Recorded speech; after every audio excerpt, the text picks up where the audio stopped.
जब से आम आदमी पार्टी बनी है तब से दिल्ली के आम लोगों ने आम आदमी पार्टी को सपोर्ट किया, आम आदमी पार्टी को डोनेट किया, आम आदमी पार्टी को चुनाव लड़ने के पैसे दिए। मुझे याद है जब 2013 में हम पहला चुनाव लड़े थे तो दिल्ली में जब हम घर घर जाते थे, कोई हमें 10 रुपये देता था, 50 रुपये देता था, 100 रुपये देता था, 500 रुपये देता था, और लोगों के इस छोटे छोटे डोनेशन से आम आदमी पार्टी ने चुनाव लड़ा और आम आदमी पार्टी ने चुनाव जीता। मुझे याद है कि जब हम नुक्कड़ सभा करते थे उसके बाद एक चादर फैलाते थे और दिल्ली के अनेकों लोग जो गरीब से गरीब घर से हों वो इस ईमानदार राजनीति को सपोर्ट करने के लिए, समर्थन करने के लिए कोई 10 रुपये, 50 रुपये, 100 रुपये उस चद्दर में डालता था। सिर्फ 2013 में नहीं, चाहे 2015 का चुनाव हो, चाहे 2020 का चुनाव हो, दिल्ली के आम लोगों ने, देश भर से आम लोगों ने आम आदमी पार्टी को डोनेट किया ईमानदार राजनीति करने के लिए। और आम आदमी पार्टी की ईमानदार राजनीति, आम आदमी पार्टी की काम की राजनीति इसीलिए संभव हो पाई है कि हम चुनाव लड़ने के लिए चंदा बड़े बड़े अपने बिजनेसमैन दोस्तों से नहीं लेते हैं। आज हमारे देश के लोकतंत्र की, आज हमारे देश की पॉलिटिक्स की ये सबसे बड़ी समस्या है कि पॉलिटिकल पार्टीज, कैंडिडेट्स चुनाव लड़ने के लिए बड़े बड़े उद्योगपतियों से, बिजनेस वालों से, कॉन्ट्रैक्टर से पैसे लेते हैं, उसके बाद सत्ता में आते हैं तो खुद तो अपने लिए पैसे भ्रष्टाचार के तरीके से कमाते ही हैं, पर उनकी सारी एनर्जी, उनका सारा समय अपने इन उद्योगपति दोस्तों को बड़े बड़े कॉन्ट्रैक्ट दिलवाने में जाता है। तो जिस पैसे से पार्टियों ने चुनाव लड़ा, जिन बिजनेसमैन से, उद्योगपतियों से पैसा लिया, फिर उनकी सरकारें उनके लिए काम करती हैं। आम आदमी पार्टी की सरकार, दिल्ली सरकार, अरविंद केजरीवाल जी की सरकार आम लोगों के लिए काम करती है क्योंकि आम लोग हमें चुनाव लड़वाते हैं। अगर हमने बड़े बड़े प्राइवेट स्कूलों से पैसा लिया होता चुनाव लड़ने के लिए तो हम प्राइवेट स्कूल की फीस कंट्रोल नहीं कर पाते। अगर हमने उनसे पैसा लिया होता हम सरकारी स्कूलों को ठीक नहीं कर पाते। अगर हमने बड़े बड़े प्राइवेट अस्पतालों से पैसा लिया होता तो हम सरकारी अस्पताल ठीक नहीं कर पाते। अगर हमने बड़ी बड़ी दवाई कंपनियों से पैसा लिया होता तो हम मोहल्ला क्लिनिक में, अस्पतालों में फ्री दवाई, फ्री इलाज नहीं दे पाते। लेकिन हमने चुनाव लड़ा दिल्ली के लोगों के, दिल्ली के आम लोगों के छोटे छोटे डोनेशन से। आज मुझे खुशी है कि आज मैं अपने चुनाव के लिए, जो मैं कालकाजी विधानसभा से लड़ रही हूँ, एक क्राउड फंडिंग कैंपेन की शुरुआत कर रही हूँ। इस क्राउड फंडिंग कैंपेन का मकसद है कि जो 40 लाख रुपए मुझे चाहिए अपनी विधानसभा क्षेत्र में चुनाव लड़ने के लिए, मेरी आज दिल्ली के लोगों से, देश भर के लोगों से अपील है कि वो सामने आए और इस क्राउड फंडिंग कैंपेन में मुझे सपोर्ट करें। इस क्राउड फंडिंग कैंपेन का लिंक है, इस क्राउड फंडिंग कैंपेन का लिंक है atishi.amadmiparty.org। आप डेबिट कार्ड से, क्रेडिट कार्ड से, यूपीआई से इस पे डोनेट कर सकते हैं। आप चाहें तो 100 रुपये डोनेट करिए, आप चाहें तो 1000 रुपये डोनेट करिए, आप चाहें तो उससे ज़्यादा पैसे डोनेट करिए, पर आपके इसी सपोर्ट से मैं कालकाजी विधानसभा में अपना चुनाव लड़ूंगी। देखिए, गलत तरीके से पैसे इकट्ठे करना बहुत आसान है। 40 लाख रुपए एक मुख्यमंत्री के लिए गलत तरीके से इकट्ठा करना बहुत आसान होता है। दिल्ली का 77,000 करोड़ का बजट है, 40 लाख रुपए उसका 0.0005% है। अगर हम गलत तरीके से पैसे इकट्ठा करना चाहें, बेईमानी और भ्रष्टाचार के तरीके से पैसे इकट्ठा करना चाहें, तो मुझे लगता है कि एक दिन भी नहीं लगेगा 40 लाख रुपए इकट्ठे करने में। मैं यही हिसाब किताब लगा रही थी कि पिछले कुछ दिनों में जो मैंने उद्घाटन ही किए हैं, आनंद विहार फ्लाईओवर 350 करोड़ का, पंजाबी बाग फ्लाईओवर 312 करोड़ का, पिछले एक साल में 100 करोड़ से ज़्यादा स्कूल की बिल्डिंग्स पर हमने नए स्कूलों पे खर्च किया, जिनका उद्घाटन किया।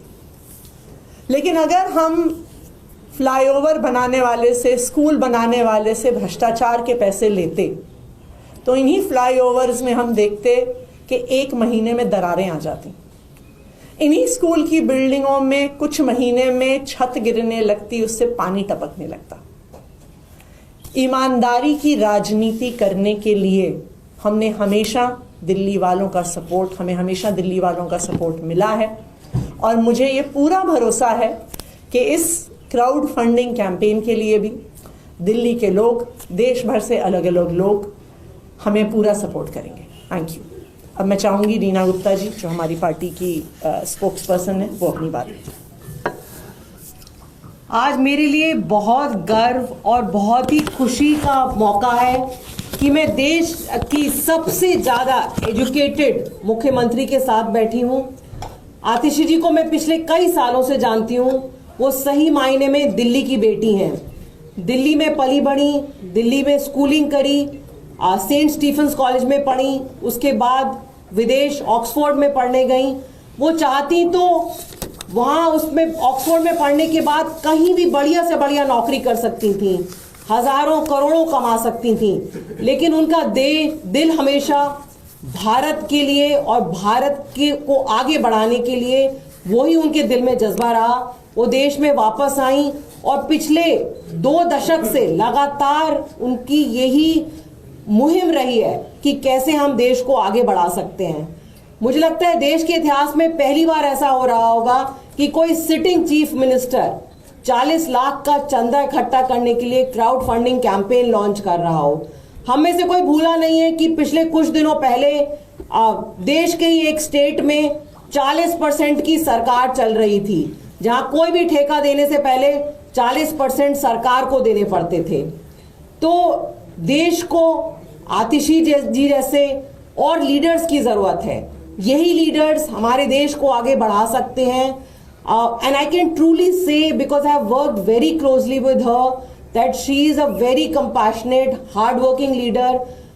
एक और लीडर के बारे में बोला जाता है कि वो 18 घंटे काम करते हैं, लेकिन मैं फर्स्ट हैंड एक्सपीरियंस बता सकती हूँ कि आतिशी जी 18 घंटे से ज्यादा काम करती हैं, और काम करने का जज्बा ये है कि कैसे हम देश को आगे बढ़ा सकें। तो यही अपील है सब लोगों से कि इस समय देश को educated, honest, hard working leaders की जरूरत है, and Atishi ji is a prime example of a dedicated and honest leader. Please come forward and support her campaign. Thank you. इसको लेके खड़े।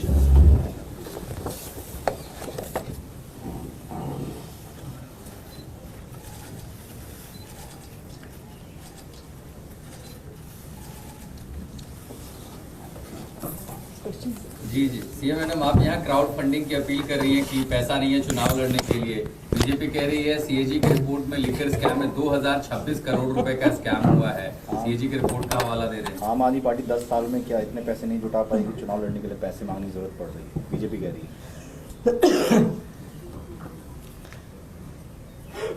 भारतीय जनता पार्टी पैसे से सत्ता और सत्ता से पैसे इकट्ठे करती है, तभी सत्ता में रहने के बाद उनके लिए चुनाव लड़ने के लिए पैसा इकट्ठा करने की ज़रूरत ही नहीं है। उन्होंने अपने दोस्तों के माध्यम से, अलग अलग सरकारी ठेकों के माध्यम से शायद इतना पैसा इकट्ठा कर लिया हो कि उनको चुनाव लड़ने के लिए पैसा इकट्ठा करने की ज़रूरत ना हो। लेकिन आम आदमी पार्टी के नेता, विधायक, मंत्री, मुख्यमंत्री, हम ईमानदारी से सरकार चलाते हैं। हम अपनी तनख्वाह से अपना घर चलाते हैं। इसीलिए ये सच्चाई है कि 10 साल सरकार में होने के बाद भी हमारे पास भ्रष्टाचार का 1 रुपया भी नहीं है। और जैसे हर बार हमने दिल्ली के लोगों से, देश भर के लोगों से सपोर्ट लेके चुनाव लड़ा है, इस बार भी हम दिल्ली के लोगों के समर्थन के साथ ही चुनाव लड़ेंगे।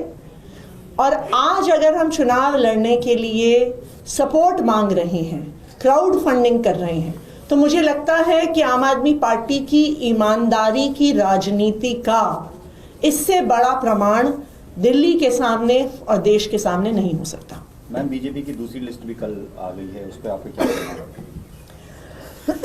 है? मुझे लगता है कि भारतीय जनता पार्टी की लिस्ट के बारे में 2 चीजें सामने आ रही हैं।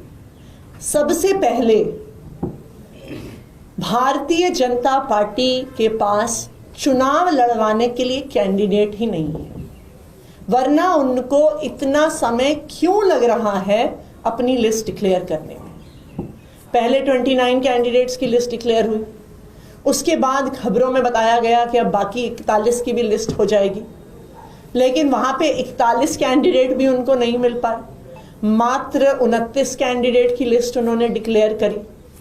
अभी भी उनके 12 कैंडिडेट रहते हैं और ऐसा सुनने में आया है कि भारतीय जनता पार्टी के कोई भी बड़े नेता चुनाव लड़ने के लिए तैयार नहीं है, क्योंकि सब अपनी हाईकमांड को कह रहे हैं कि हम बार बार चुनाव लड़के चुनाव हारना नहीं चाहते हैं। इसलिए आम आदमी पार्टी के खिलाफ भारतीय जनता पार्टी का कोई भी नेता आज चुनाव लड़ने को तैयार नहीं। वीके न्यूज, राष्ट्र के नाम।